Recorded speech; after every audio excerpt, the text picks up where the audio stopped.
But damn you. Damn each and every one of you. You're a bunch of son of a bitches. I hope your children die in your arms tonight. Just to make you suffer 1/10 as much as I've had to put up with your damn laziness.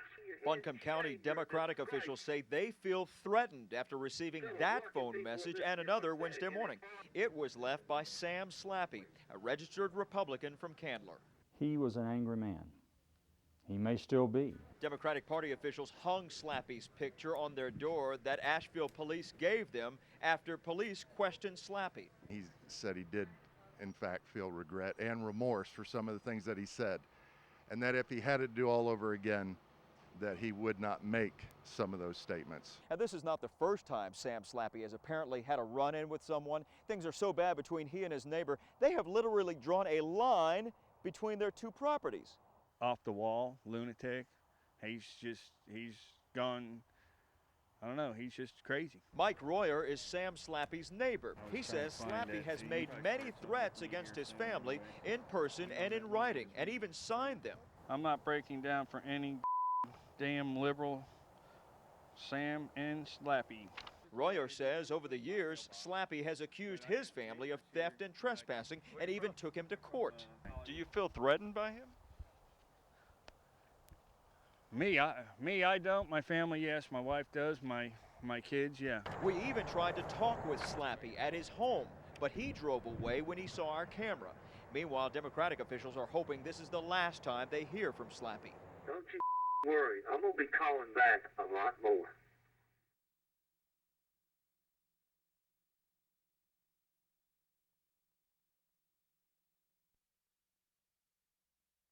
It cost me the respect of my friends and my family. Yeah, I wish that somebody come in there and kill every damn one of you. Sam Slappey tells News 13 he regrets making those phone threats to Democratic Party officials. I regret what happened. I ask their forgiveness, and I apologize. He may be sorry, but he still stands by his disgust of all those political robocalls which caused him to snap. Don't call me. Sam Slappey and others are upset that the Do Not Call registry does not apply to automated political messages. However, the Attorney General's office says whoever leaves those automated messages must identify themselves and their purpose and leave a phone number. So in case you want to take your name off their list, you can do that.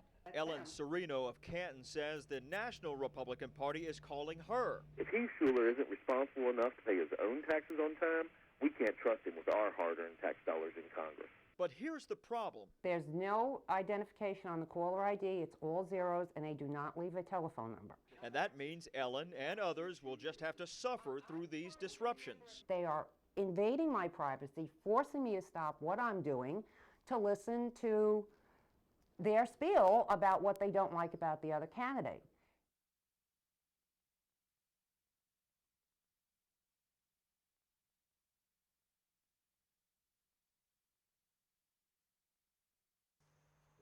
Terry Rice says 10 years ago he noticed something odd about his drinking water. We got down here cleaning up one day and it just started stinking and all that oily-like film was coming up. And it was just bad odor, smelled like kerosene. He says it was coming from CTS of Asheville. Dangerous levels of the toxic substance trichloroethylene, levels so hazardous the EPA warned nearby residents. It's just, they say don't get in it, don't bathe in it, don't wash your cars, don't water your garden. Rice believes the contaminated water affected his father's health. My dad's got real bad medical problems. Yeah. He's had a brain tumor and a tumor on his eye. And now he's starting a petition drive to force EPA to get tougher, and he's not the only one concerned.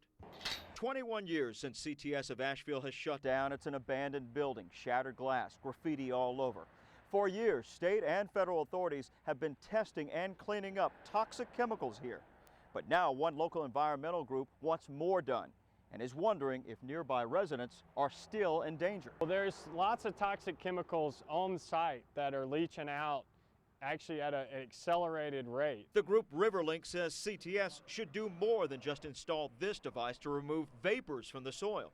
In this letter to Congressman Heath Schuler, the group is asking for a full-scale cleanup, saying recent tests have shown elevated levels of pollution in the water supply. It's asking the EPA to find out where the chemical has spread and how much the public is in danger. like the folks downstream from Terry Rice. How about the wells down below there? I've heard of different people getting some type of cancer or something like that. Does this stuff cause cancer? Who knows?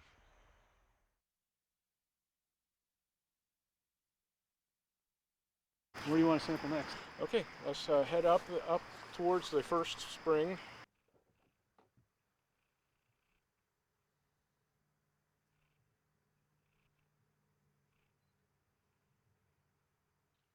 It's amazing. This is what my parents sent me to college for. You have to go back tonight? Yes, I will. I'll take the samples back with me, deliver them to the lab tomorrow. Can't stay around and watch yourself lemonade?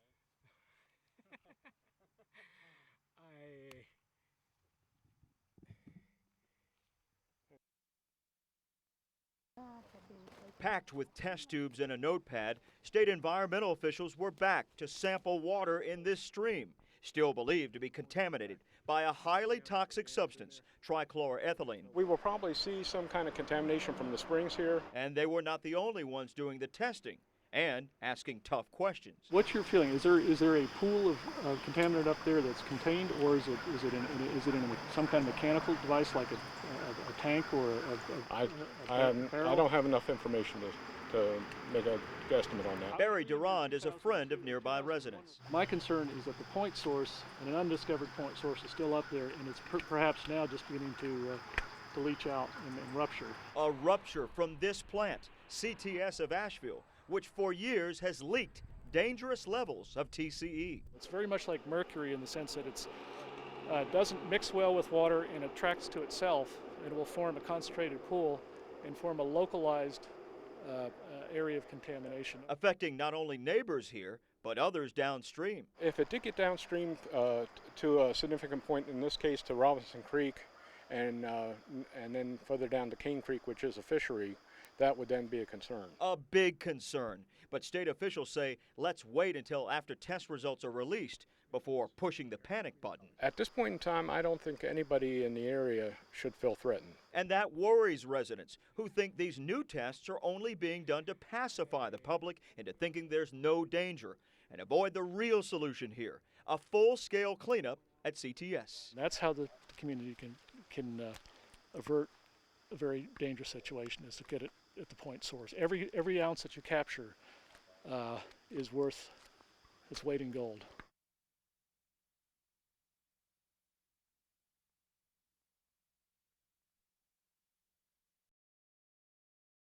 It's not your typical rezoning matter before the Buncombe County Planning Board. Yes, this one is about the possible future site of new homes. Children play in dirt and water. But these homes could be built right across the street from this old contaminated plant, CTS of Asheville. And what we want to see before this is approved for building is the fact that soil, air, and water is cleared. Developer Wesley Green tells News 13 he wants to clear out this meadow and eventually build 10 to 15 small residential homes on Busby Mountain, and that he would look at testing this site for dangerous chemicals. There's very legitimate concerns regarding safety for people who will be buying into this area. That's because these Southside Village residents were not told before they bought their homes that their property was located on the CTS toxic waste site. So now, they don't want potential new residents to find out the hard way too. We have concern for those residents being fully informed of what they're buying into. The worst thing they say that could happen here is getting fooled once again by the unknown.